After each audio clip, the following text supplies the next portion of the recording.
అవని వాళ్ళ అత్తయ్యని తీసుకొని ఇంటికి చాలా కోపంగా వస్తూ ఉంటుంది. ఇంతలో ఇంట్లో ఉన్న వాళ్ళందరినీ పిలుస్తూ ఉంటుంది. అది వినగానే ఇంట్లో ఉన్న వాళ్ళందరూ అవని దగ్గరికి వస్తూ ఉంటారు. "ఏంటి శ్రేయ, నువ్వు ఏం చేస్తున్నావో నీకు అర్థమవుతుందా? పెద్దవాళ్ళతోనే ఇలాగనేనా ప్రవర్తించేది? పెద్దవాళ్ళని ఇలాగేనేనా చూసుకునేది?" అని చెప్పేసైతే అంటూ ఉంటుంది. "అయినా నువ్వు చదువుకున్నావు కదా! ఆ మాత్రం కూడా తెలియదా నీకు?" అని చెప్పేసైతే అంటూ ఉంటుంది. ఆ మాటలు వినగానే అక్కడ ఉన్న శ్రేయకైతే చాలా కోపం వచ్చేసి, "ఏంటి ఇంట్లో విషయాలన్నీ తీసుకొని వెళ్లి ఆవిడ గారికి ప్రచారం చేసి మా మీదకు ఉసుగొల్పుతున్నారా మీరు?" అని చెప్పేసైతే పార్వతికి అంటూ ఉంటుంది. ఆ మాటలు వినగానే అక్కడ ఉన్న పార్వతి, అవని వాళ్ళు అయితే ఒక్కసారిగా షాక్ అయిపోతూ ఉంటారు. ఇంతలో అక్కడ ఉన్న శ్రేయ మాత్రం, "అవును అత్తయ్య, ఇలా మీరు ఎందుకు చేస్తున్నారో అర్థం కావటం లేదు. పెద్దవాళ్ళే కదా, మీకు ఆ మాత్రం కూడా తెలియదా? ఇంట్లో ఉన్న వాళ్ళ మీదకి ఇవన్నీ ఉసుగొలిపి మరీ మా మీదకు కోపంగా తీసుకొని వస్తారా? ఈ మాత్రం బుద్ధి, బుర్ర అయినా మీకు ఉండాలి కదా!" అని చెప్పేసైతే అంటూ ఉంటుంది. ఆ మాటలు వినగానే అక్కడ ఉన్న అవనికైతే చాలా కోపం వచ్చేసి, "శ్రేయ,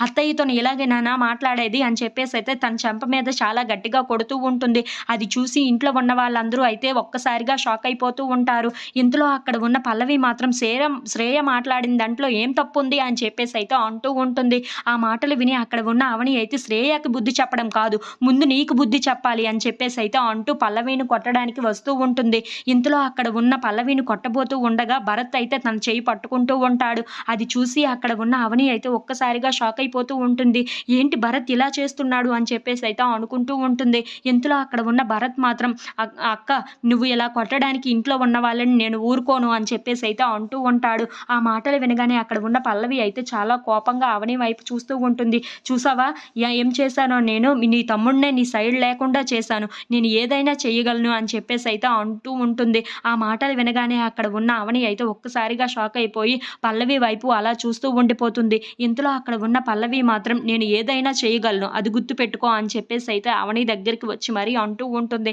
అది విని అక్కడ ఉన్న వాళ్ళందరూ అయితే ఒక్కసారిగా షాక్ అయిపోయి అవని వైపు అలా చూస్తూ ఉండిపోతారు. ఇంతలో అక్కడ ఉన్న అవని అయితే చాలా బాధపడుతూ ఉంటుంది.